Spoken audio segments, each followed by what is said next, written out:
Yo, thank you so much for checking this video out. I do really appreciate it. I've got some awesome stuff planned for you guys today.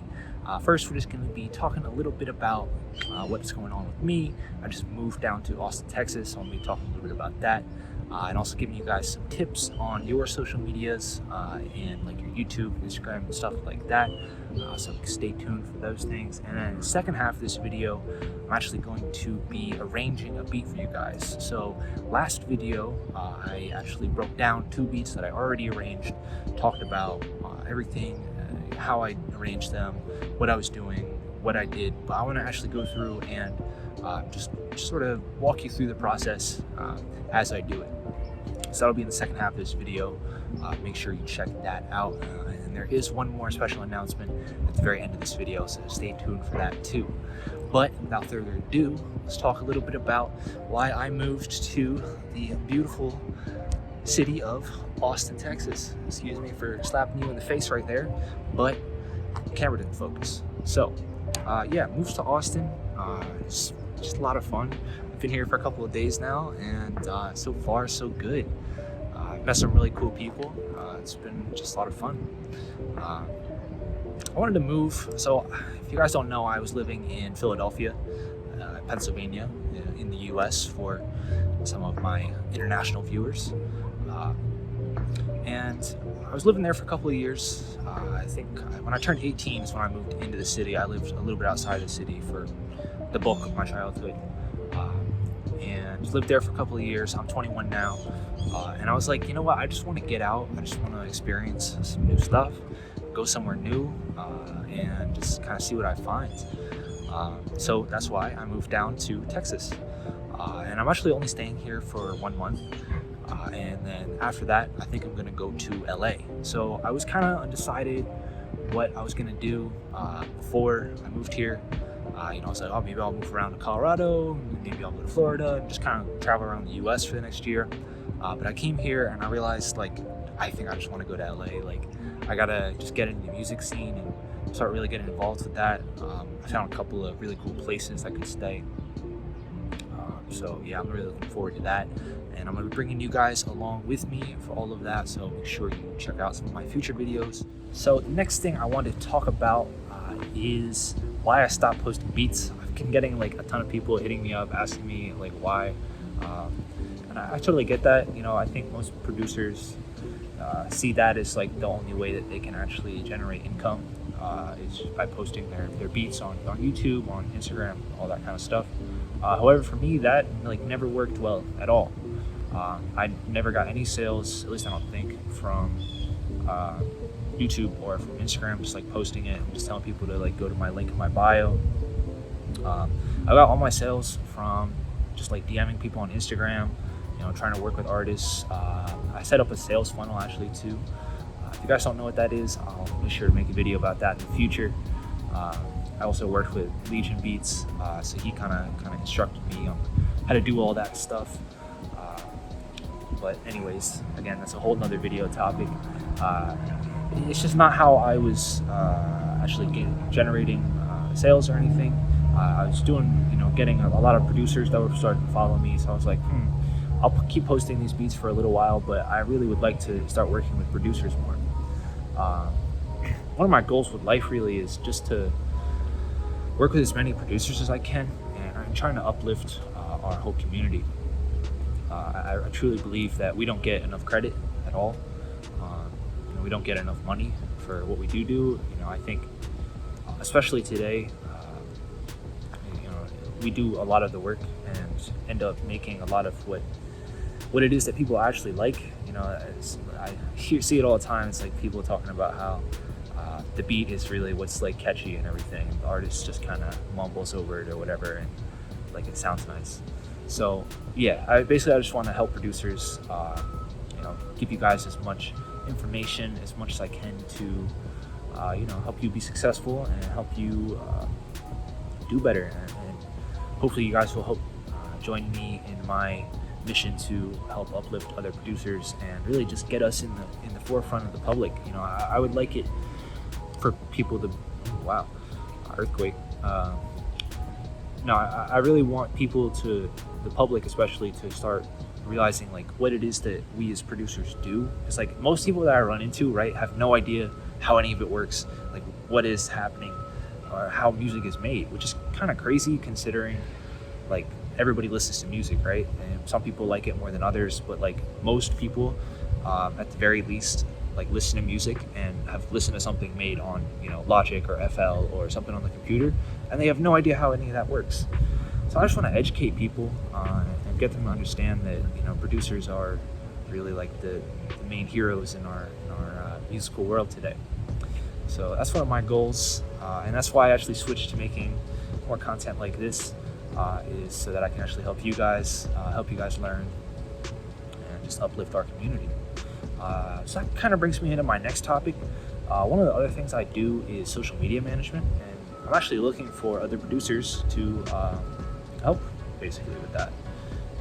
So I've been helping a number of clients actually.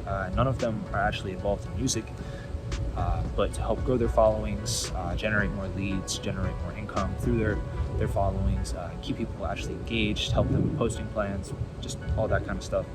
You know, social media management.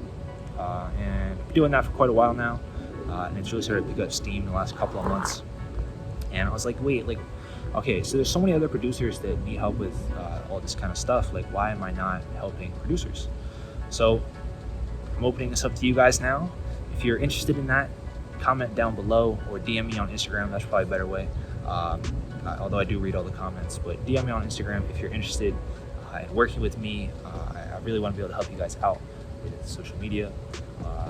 I think it's one of the sort of misunderstood aspects of music, and there's a lot of producers that think like, oh, if I just post my beats on, you know, YouTube or Instagram, I'll end up getting sales, which for me personally, like, never worked. I know some people can do that, but you know, you're never gonna, like, I don't want to say never, but it's unlikely that you will be able to really generate an income that you can actually live off of comfortably just by like posting your beats. There's a lot more that goes into it behind the scenes. Even with, I'm sure you guys see other producers that do that. There's a lot more that they're doing, I promise you. And I'll be showing you guys in future videos some of how I actually have been generating sales and some of the techniques and things like that to help you guys understand business and marketing just a little bit better. That's one of the things that, another common misconception that I see with producers and really just artists in general, is they're really worried about the music stuff, which I can't blame you. I am too. And I wish I could actually spend more time on my music. However, unfortunately, this business is the business. It's all about the business. It's like 80%, the business, and then like 20% making music. And that changes as you become more successful, but it takes a long time for you to get to that point.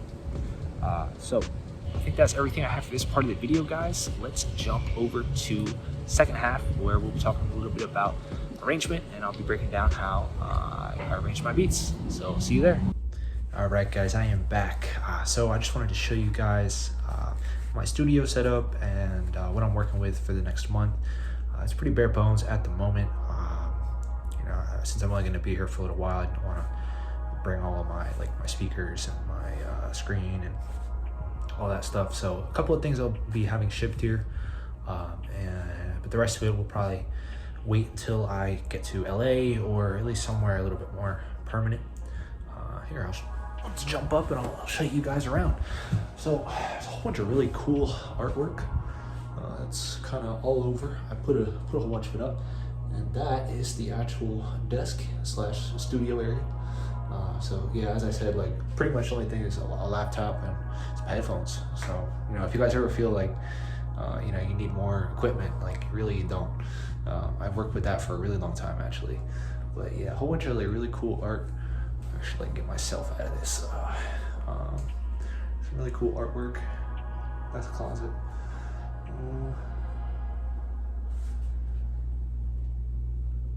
Yeah, it's pretty fun. Yeah, just wanted to show you guys that, and let you guys know that you guys can do anything. So without further ado, let's get going. All right, guys, so I did get a little carried away here, and I did put an intro, but I kept everything pretty basic, and I'm just going to be showing you what I have done so far.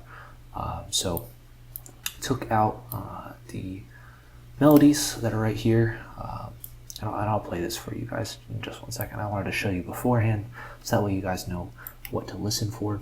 But actually, sometimes I'll have it cut out at the halfway, but I had it cut at the quarter, and that was, I don't know, it just sounded good that way. Usually it's at the half or the 3/4 mark, kind of depends on the beat, tempo, but that just sounded good for that. And then I cut everything except for the 808 in this part right here, just so the 808 stands out a little bit more. And yeah, I also think I removed this clap. That's another thing that's pretty important. But other than that, I think that is it. So let's just play this.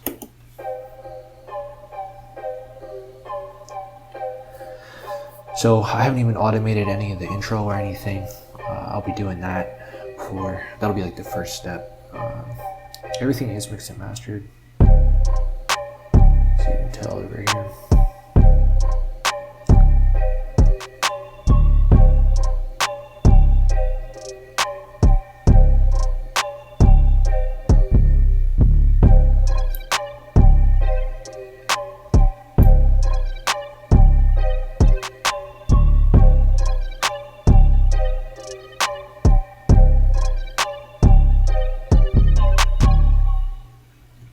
So that's what I'm starting off with. So I'm just going to make a couple changes, and let's do that. Alright guys, so I have made my first changes. I haven't really laid anything out yet, but I just wanted to make this intro a little bit more interesting. So, well, I'll show you guys this part first. So these three, I actually automated the volume and then bounced it out. And the reason I did that was because I wanted to put this width effect. This is Isotope Imager. This is a free plugin you guys can go download, and I just used this width knob and automated it so that it's super basically mono in the beginning, and then it gets slowly more like wide, and then until it's actually wider than the original sample, and then for this part that tails out, I make it like super wide, as wide as it goes. Yeah, let's give you a little preview of that.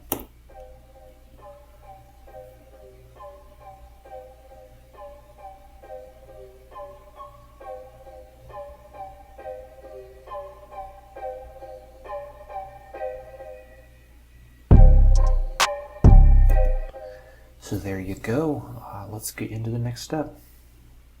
Alright, obviously guys, I have made a whole bunch of changes. So let's go over everything that I did. I guess we'll start here because I didn't make too many changes in this part.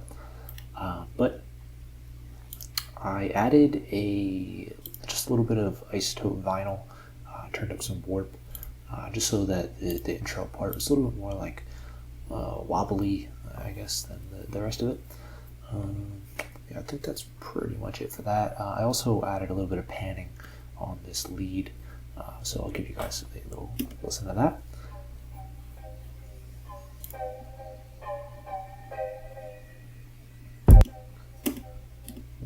So you can kind of hear that effect. Let's listen to this now too.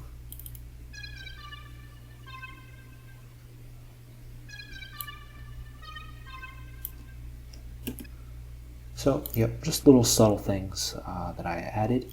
Now, for the rest of it, before we jump into the automation, let's just turn that right off. So, let's see. Make this a little bit bigger.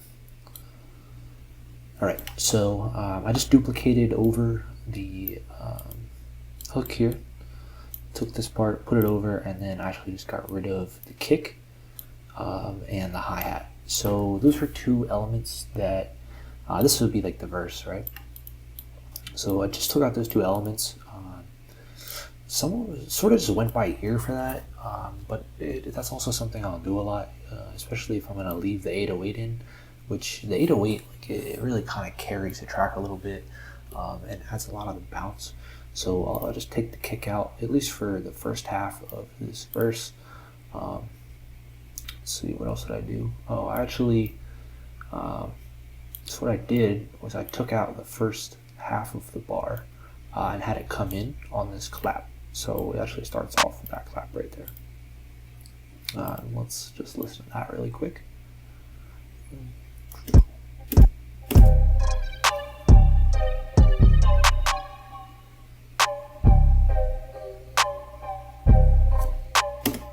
So you get the picture for that. What else did I do? Just took out this last clap before kick comes back in. The hi-hat doesn't come until later, so we'll talk about that. What else did I do for this area? I think that's pretty much everything. So when we go back into the hook again, in this section, I actually deleted just this first little part of the melody, and then I also deleted this like little pluck texture effect, the very first one. And that's because what I did was I had the kick and the 808 when they hit. There's nothing else playing, so you get a little bit of this tail, and I think I actually automated that, and I'll show you guys that in a second. But you get a little bit of tail of everything else from the previous section, but then it's just the kick and the 808. So let's listen to that.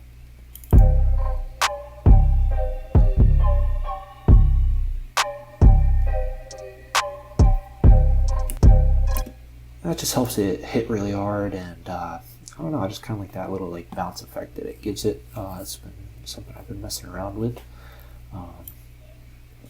Another thing is I had the hi-hat come in a little bit after too, and that's something I'll do a lot. I actually do it in this second section as well, where it comes in at a different point than it does in the first one. I think, yeah. See, so the hi-hat comes in then. And that's just, it helps add a little different bounce. Even if it's the same pattern, I find that if you just delete like the first note, even the first two notes, or even just something like that, it'll just change up the bounce just enough that it's not distracting for the artist, but it still keeps it interesting, and it keeps everything flowing together real nice. What else did I do? So for this, right, I just have nothing playing for this half of the bar right before this section with this lead comes in. Let's just give you a little play of that.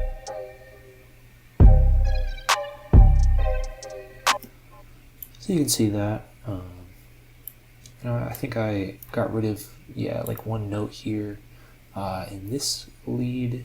There's a lot of leads in this track, and the same thing at the very end here. So I just deleted some things just so my next little step comes into effect. I also switched up the hi-hat pattern for this second part, so I'll just play this whole second bit and let you guys listen to that, because it'll make more sense if I do that.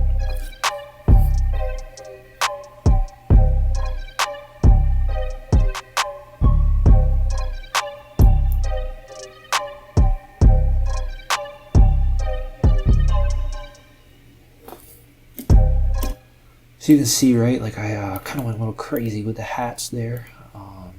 It's a little triplet pattern, and then just a couple of normal notes. Messed around with the volume, velocity. But the reason that I deleted all this other stuff out, I think the only thing that does play is this one main lead, is because with everything else playing, it's just too distracting. Like I think I had the clap in there, and I'll play that even. Yeah, it's just a little bit too much, so I just deleted everything else out, and that's one of the main reasons that I do delete a lot of my drums out. So that's just all of the like little cuts and all that kind of stuff that I did. Let's talk about the automation, because that's where the real sauce is. Okay, so I think I talked about the panning. Did I add anything else? That's the reverb effect on the hi-hats. I think I included that in the last video. So that's kind of gives it a little extra something interesting to listen to, especially when it's getting soloed out like that. And that's one of the other reasons that I did solo it out. It's because of that reverb. Come on, that wasn't what I wanted. Alright. So one of the other things I did was automate this Echo Boy, but I'm gonna talk about that later. So I automated the high pass filter, or the high cut filter. I always mix those two up, so you're gonna notice that a lot. It's something I'll work on, but I use a lot of like weird terminology just because I'm not used to like saying it out loud, I guess.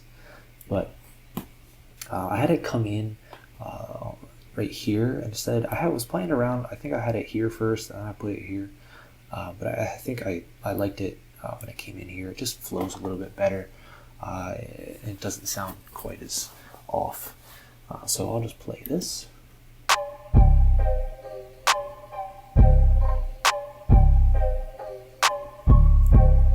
So it's a nice high cut. Just adds a little bit more space for everything else.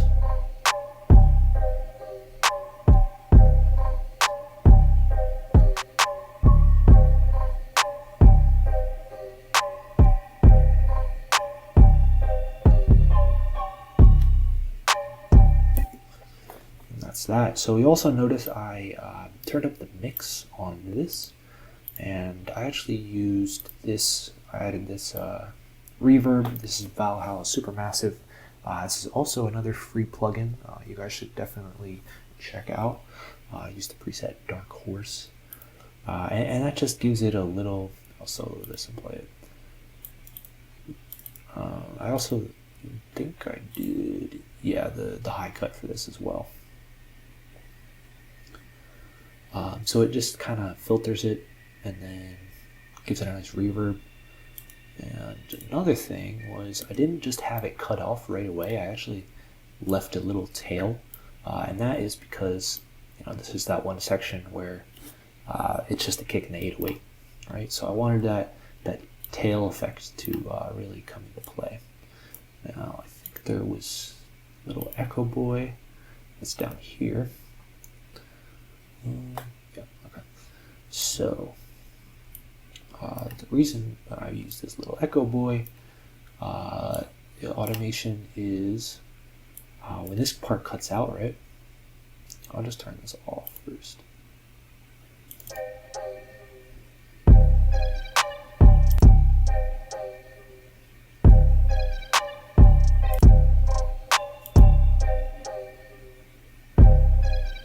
So super subtle, but I wanted it to just have a little bit more of like a reverb-y effect in this section right here.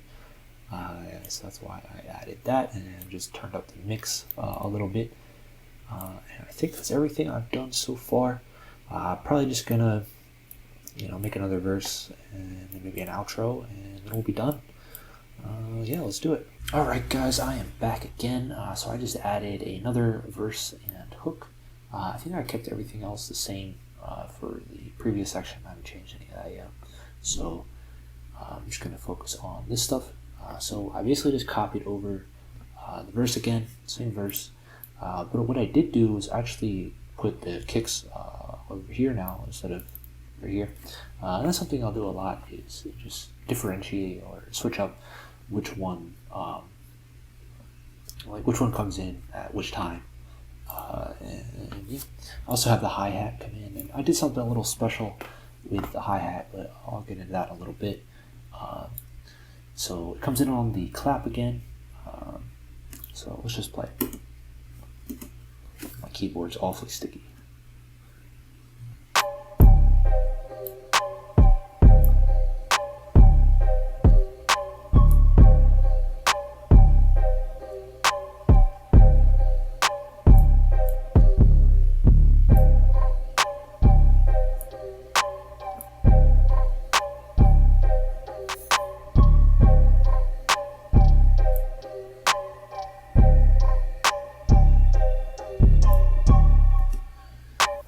So, there's this part I got cut out, left the 808 in again.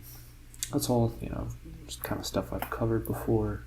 What else is different about this section? I think so I cut the clap out here. I think that's really pretty much it. Like, that's not anything too crazy. Yeah, let's go to this section. This section's a little more interesting. So what I did for here was I actually had the kind of spooky lead that comes in first, and then like nothing else plays for a little bit, and it just adds a kind of a crazy sound. I think this all, yeah, it all ends at the half bar. So let's give you a little example of that.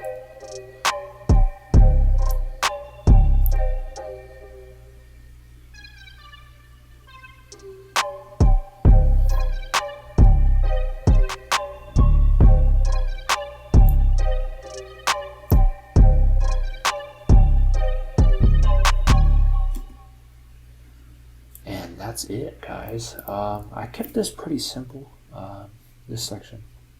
I was going to put an outro in, but I kind of like the way that it just ends like that, and the way that this lead comes in. I think it's like a nice little, almost a teaser, right? Like sometimes it's good to have things like you listen to it, and at the end it comes in like that, and you just want more, but it doesn't give you more, and sometimes that's actually a good thing. Like you don't always want to leave your person feeling, or your listener feeling really satisfied.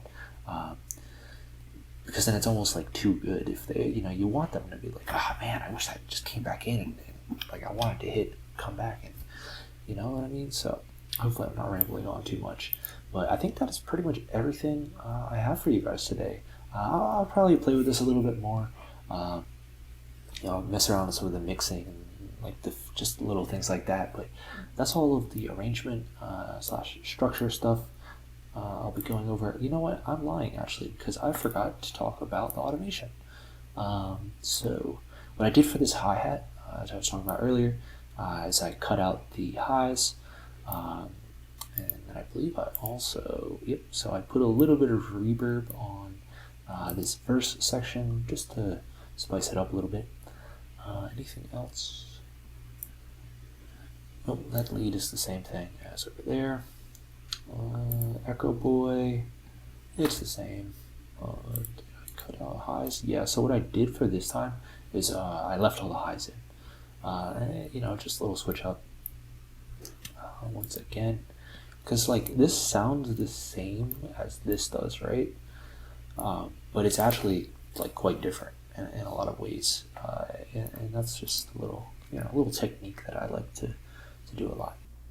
Alright everybody, so I am back. It's actually the next day, and I sort of went through, and there's a couple of things that I did end up changing.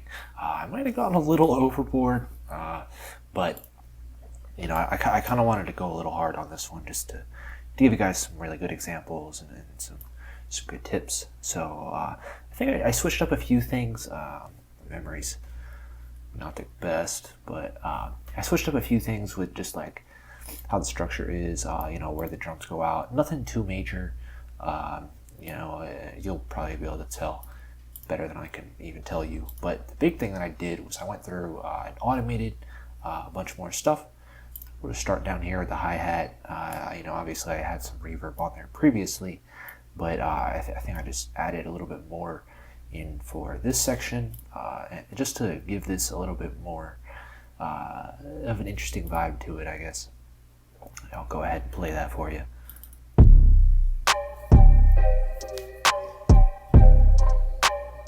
So I wanted to have it build up in this section and then kind of get nice and reverby for when it goes a little crazier in here.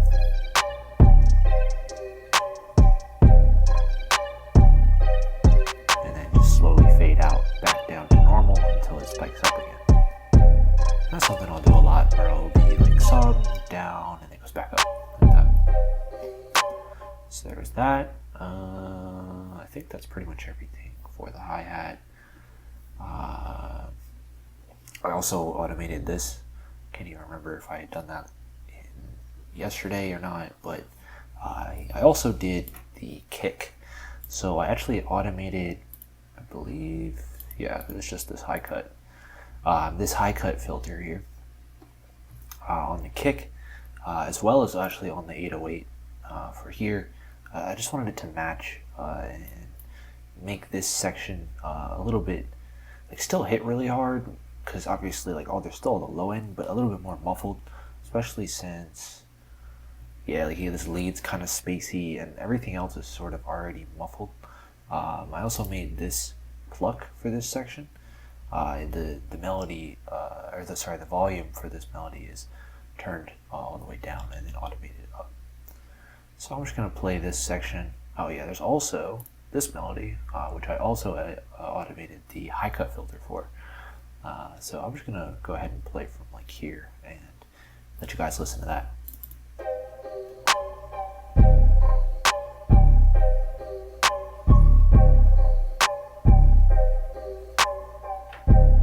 It kind of builds up into this part, and then it goes back down again for when that kick comes in.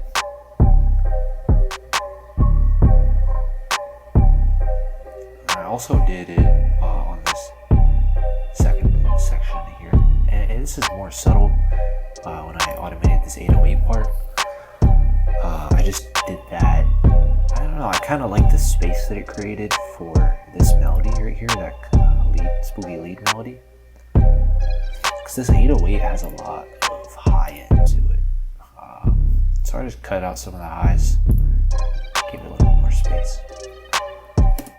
So that's that. Yeah, and that's cut out and then just slowly comes back in over here with the 808, where this is where this hook starts, right? So when the hook starts, I wanted it to be like really crispy and in your face, I guess. It really differentiate from the verse part, which is a little bit more muffled, and it just leaves more space for the artist to rap or do whatever they really want to do on it. So I think that is pretty much everything. Did I do anything else here? I think that's all the same. Volume. Yeah, okay guys, I'm just gonna jump out of the screen right now. I don't know why I said that, because I'm not really jumping out, but I'm just gonna be talking with you guys a little bit more, give you guys one more quick update on something, and yeah, let's do that. Alright guys, that is everything I have for today. I do want to say real quick, I'm going to be having a new drum kit out this Friday. I'm super excited. These are some really awesome drums that I've been working on for quite a while now, and I really think you guys are going to like them. So yeah, stay tuned for that. I'm going to have a video out just talking about the drum kit and showing you guys some of the sounds, and just having a little beat sesh going. So keep an eye out for that. That'll be out once again on Friday, and make sure you guys like, comment, and subscribe, and let me know down below what kind of videos you'd like to see in the future, as well as if you learned anything from this video. I'm super interested to just keep up with you guys on that stuff. So thank you again. Hope you guys have a great day / night. It's actually nighttime here, so yeah, I'm a little tired. I'm about to just chill out and go to bed. All right guys, thank you. Peace out.